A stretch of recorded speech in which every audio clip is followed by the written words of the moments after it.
전생님 안녕하세요. 선생님 안녕하세요. 네, 이번 한 주도 어떻게 잘 지내셨나요? 네, 이번 한 주도 굉장히 잘 지냈죠. 저도 이번 주에는 조금 더 새로운 일들과 또 많은 것들을 좀 하고 싶었다라는 생각들을 좀 갖게 되었던 이 한 주인 것 같아요. 예를 들어서 어떤 일이요? 오늘 말씀 가운데 제가 좀 준비를 하다 보니까 제 삶 속에서 조금 더 새로운 것들을 더 많이 받아들이고 싶다라는 생각들이 좀 들었거든요.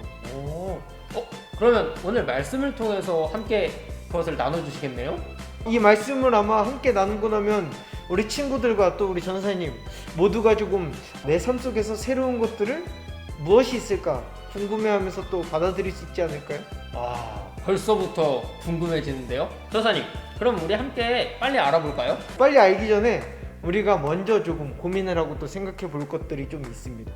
전사님은 무엇인가 새로운 것, 내가 해보지 않은 것에 대해 도전이나 무엇인가를 발견하게 되어질 때 전사님은 어떤 감정과 단어들을 이야기를 하는 부분이 있죠? 저는 먼저 두려움이 앞서는 것 같아요. 평소에 해보지도 않은 일이고 또 새롭게 도전을 해야 한다라는 게 있으니까 이 일이 혹여나 잘못되면 어떡하지? 라고 하는 두려움이 좀 앞서는 것 같아요. 맞아요. 우리 모두가 새로운 것들이나 없었던 것들이 일어나게 되어지는 것들을 우리들은 두려워하는 부분들이 있는데 오늘 예수님께서는 나와 함께하면 뭐든 할 수 있을 거야 라고 말씀하신다라는 건데요. 오늘 우리들 함께 말씀 보면서 차근차근 이야기를 한번 나눠보도록 하겠습니다. 오늘 말씀은요, 다 같이 성경책 피셨죠? 마가복음 5장 22절에서 36절 말씀입니다. 함께 보겠습니다. 회당장 중에 하나인 야이로라 하는 이가 와서 예수를 보고 발 아래 엎드리어 간곡히 구하여 이르되 내 어린 딸이 죽게 되었사오니 오셔서 그 위에 손을 얹으사 그로 구원을 받아 살게 하소서 하거늘. 이에 그와 함께 가실새 큰 무리가 따라가며 애워싸 밀더라. 12애를 혈루증으로 알아온 한 여자가 있어. 많은 의사에게 많은 괴로움을 받았고 가진 것도 다 허비하였으되 아무 효험이 없고 도리어 더 중하여졌던 차에 예수의 소문을 듣고 무리 가운데 끼어 뒤로 와서 그의 옷에 손을 대니 이는 내가 그의 옷에만 손을 대어도 구원을 받으리라 생각함일러라. 이에 그의 혈루 근원이 곧 마름에 병이 나은 줄을 몸에 깨달으니라. 예수께서 그 능력이 자기에게 나간 줄을 곧 스스로 아시고 무리 가운데서 돌이켜 말씀하시되 누가 내 옷에 손을 대었느냐 하시니 제자들이 여짜오되 무리가 에워싸 미는 것을 보시며 누가 내게 손을 대었느냐 물으시나이까 하되 예수께서 이 일 행한 여자를 보려고 둘러보시니 여자가 자기에게 이루어진 일을 알고 두려워하여 떨며 와서 그 앞에 엎드려 모든 사실을 여쭈니 예수께서 이르시되 딸아 내 믿음이 너를 구원하였으니 평안히 가라 내 병에서 놓여 건강할지어다. 아직 예수께서 말씀하실 때에 해당장의 집에서 사람들이 와서 해당장에게 이르되 당신의 딸이 죽었나이다 어찌하여 선생을 더 괴롭게 하나이까. 예수께서 그 하는 말을 곁에서 들으시고 회당장에게 이르시되 두려워하지 말고 믿기만 하라 하시고. 전쌤, 오늘은 어떤 말씀인 것 같아요? 오늘은 예수님께서 혈루증 걸린 여인을 고쳐주시는 이야기 아닌가요? 혈루증 앓는 여인을 고쳐주시는 내용 맞는데 그것뿐이에요? 바로 해당장인 야이로가 나오네요. 네, 그렇습니다. 전사님, 그러면 오늘은 이 야이로의 이야기와 혈루증 걸린 여인의 이야기를 함께 살펴보는 건가요? 맞습니다. 야이로의 딸 이야기와 혈루증 앓는 여인의 이 두 이야기를 우리들이 같이 함께 보면서 새로운 사실들과 또 이 두 이야기가 어떻게 같이 이야기가 나올 수 있는지를 우리들 함께 좀 살펴보고자 합니다. 벌써부터 뭔가 이 두 개의 이야기를 합친다니까 굉장히 궁금해지는데요? 그러면 오늘은 제가 키워드 첫 번째 거 공개해도 되죠? 네, 공개해 주시죠.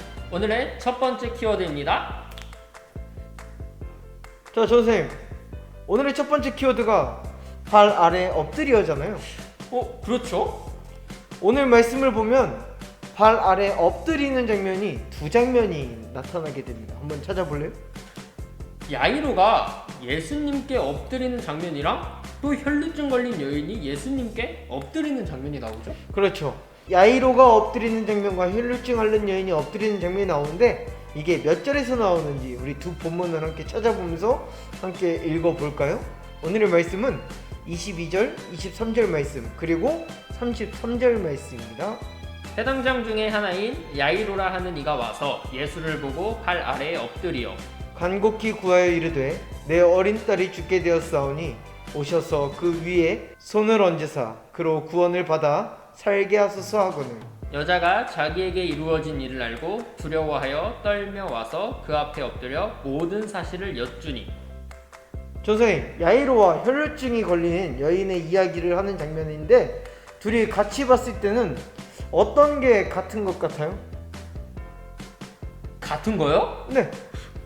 제가 보기에는 야이로는 딸을 살리기 위해서 엎드렸고 여인은 이 자신이 고침을 받은 이후에 엎드린 거잖아요. 같은 것보다는 제가 보기에는 차이로 보이는데? 그래도 같은 게 전혀 안 보이나요? 둘의 상황을 보면은 야이로는 딸을 살리기 위해서 엎드린 전의 상황이고 여인은 자신이 고침을 받은 그 후의 상황에 엎드린 거여서 제가 보기에는 이 둘이 엎드렸다라는 것 외에는 별 공통점이 보이진 않는 것 같아요.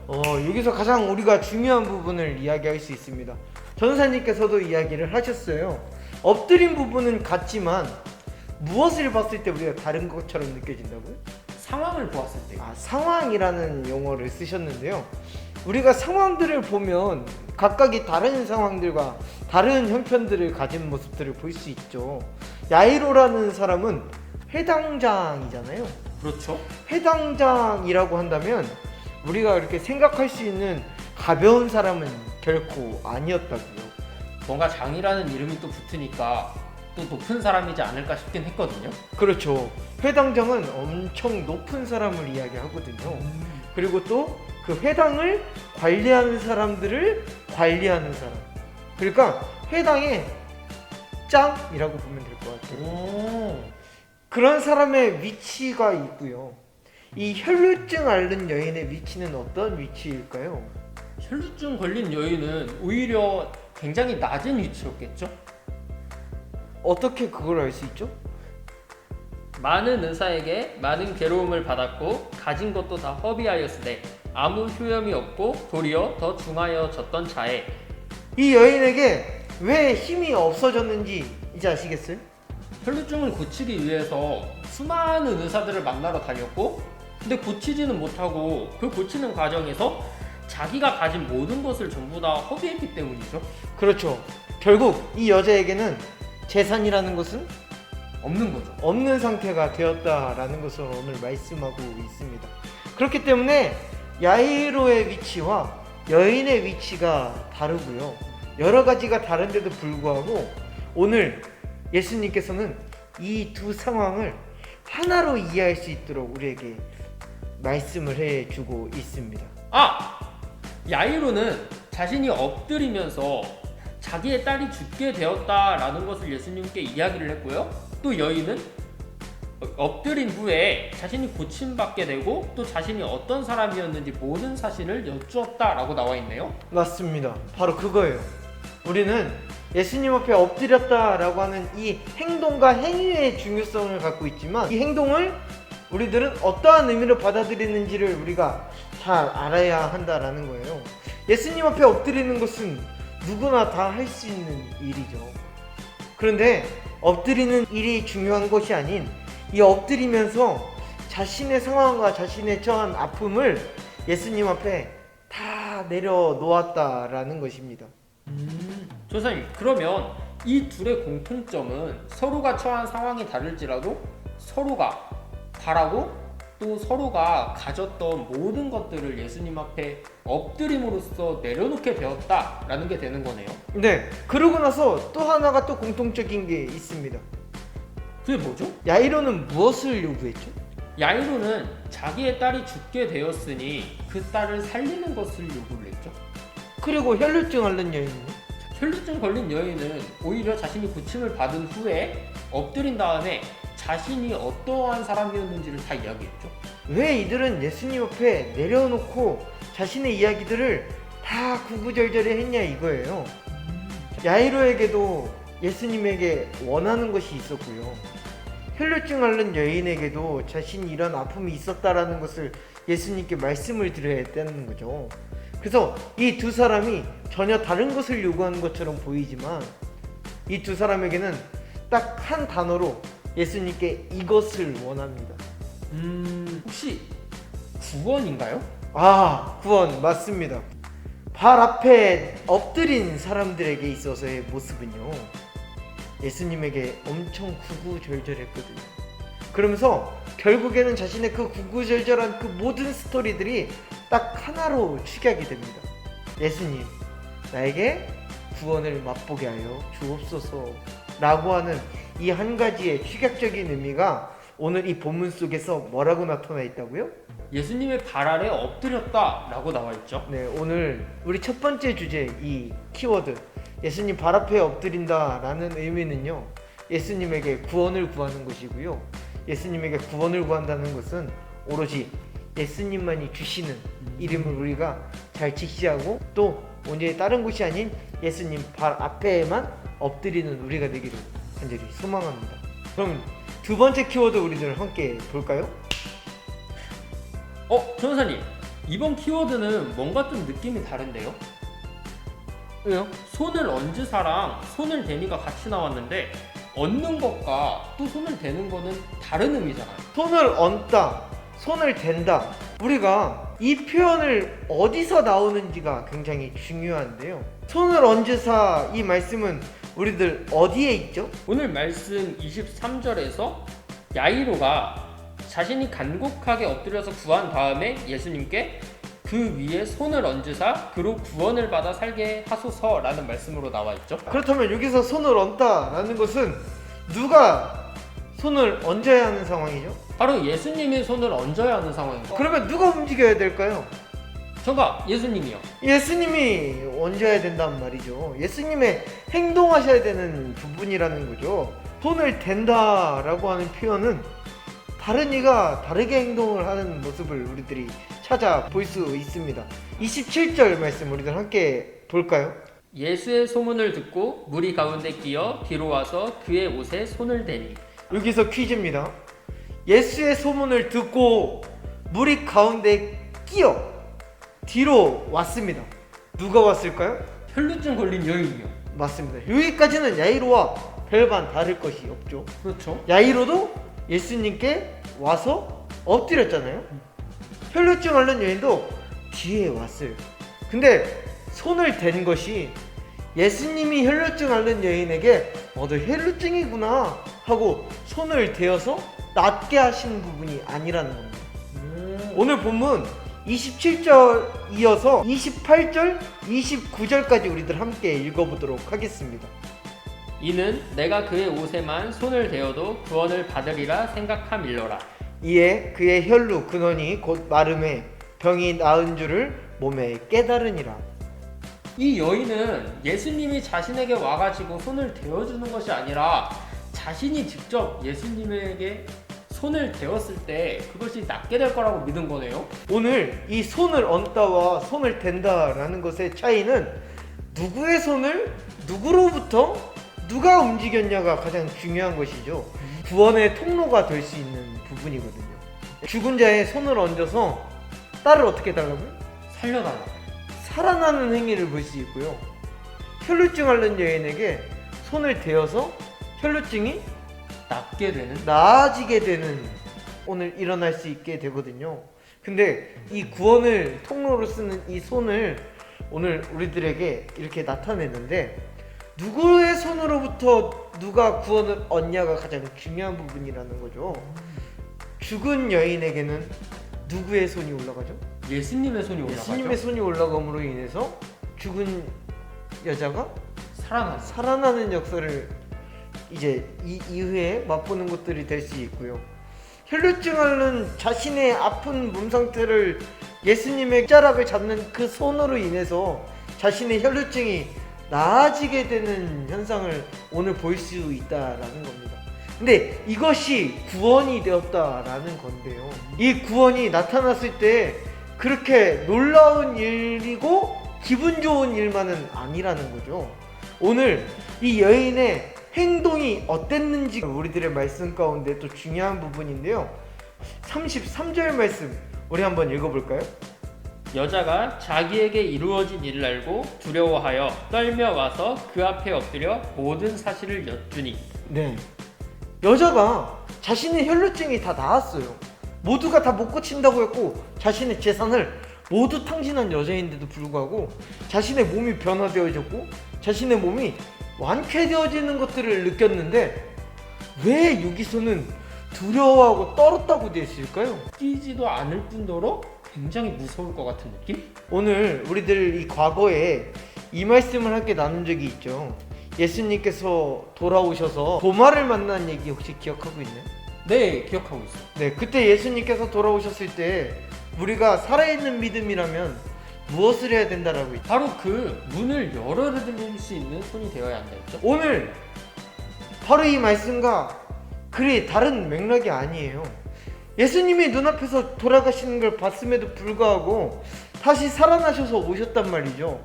그때도 우리가 이야기했습니다. 그렇게 예수님이 다시 살아오셨다고 한다면 우리는 어떠한 마음일까요? 굉장히 두려운 마음. 무섭고 공포가 되어질 거라는 거죠. 그렇죠. 오늘 이 여인에게도 별반 다르지 않습니다.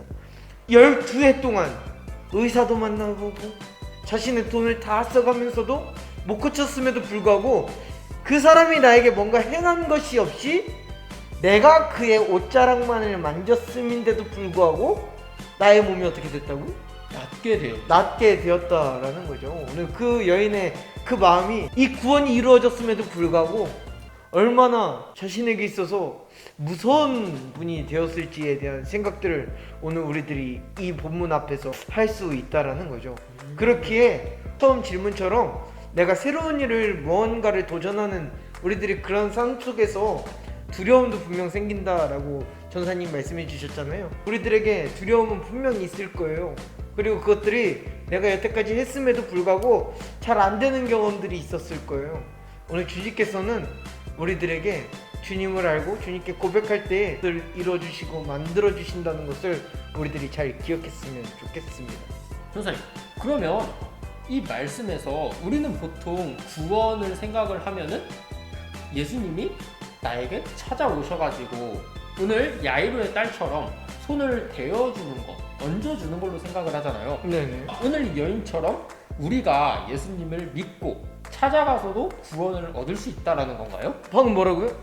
예수님을 뭐라고요? 믿고 찾아가서. 이게 바로 오늘 세 번째 키워드의 우리가 가장 중요한 부분인데요. 한번 세 번째 키워드 볼까요?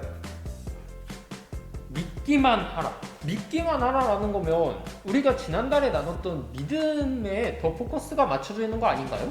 이 믿음이 가장 기본적인 전제가 되어야 한다. 방금 전우선님께서 그랬잖아요. 예수님을 믿기만 하면 내가 찾아가서라도 구원을 받을 수 있는 건가요? 라고 했잖아요. 오늘 예수님께서 그렇게 우리에게 약속을 주고 있다라는 겁니다. 오늘 본문 36절 함께 읽어볼까요?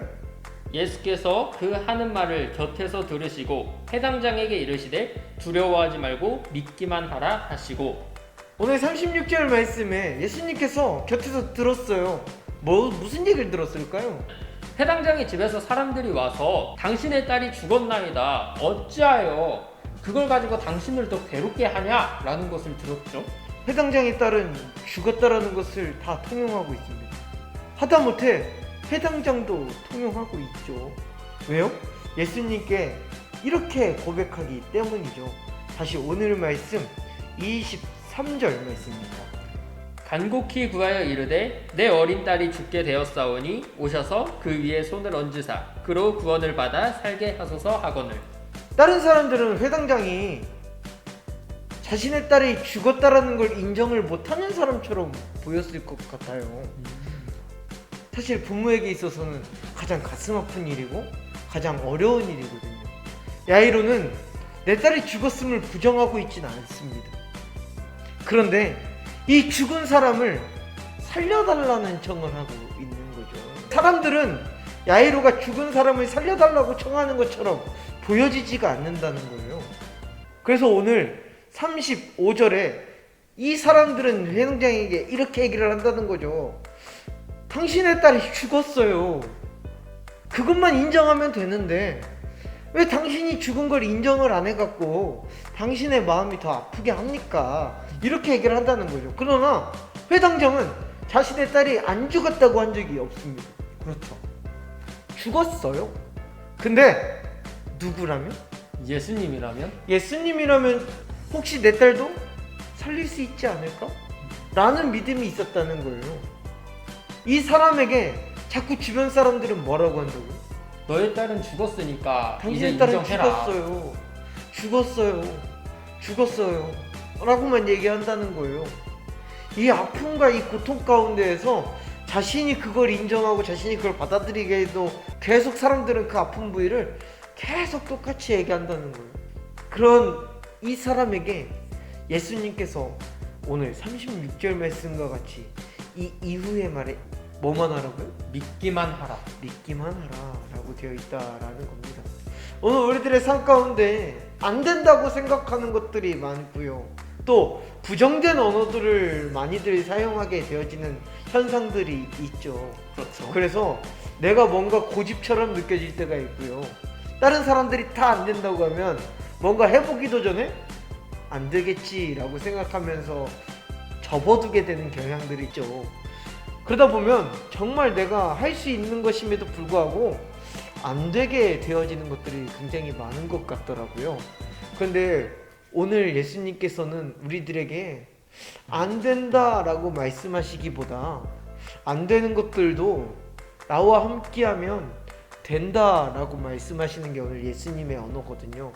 그리스도의 자녀들이라고 고백하는 우리들에게 있어서 예수님께 우리가 안 된다라고 하는 것들을 될 수 있게 예수님과 함께 고백하면서 엎드리면서 나아가는 우리가 되는 건 어떨까요? 오늘 말씀 가운데 기적은 내가 생각지도 않았던 일이 발생하고 일어나는 것이 아니라요, 될 수 있을 거라는 믿음을 갖고 있을 때에 그것을 예수님께 고백하고 예수님께 나아간다면 어쩌면 오늘도 우리들의 삶 가운데에서 기적은 계속적으로 일어나고 있지 않을까요? 오늘 우리 친구들과 함께 이 말씀 가지고 우리 모두 기도함으로 또 한 주간을 더 지내보는 시간이 되기를 간절히 소망합니다. 그럼 우리 함께 인사하면서 마무리 지을까요? 둘, 셋, 가봐.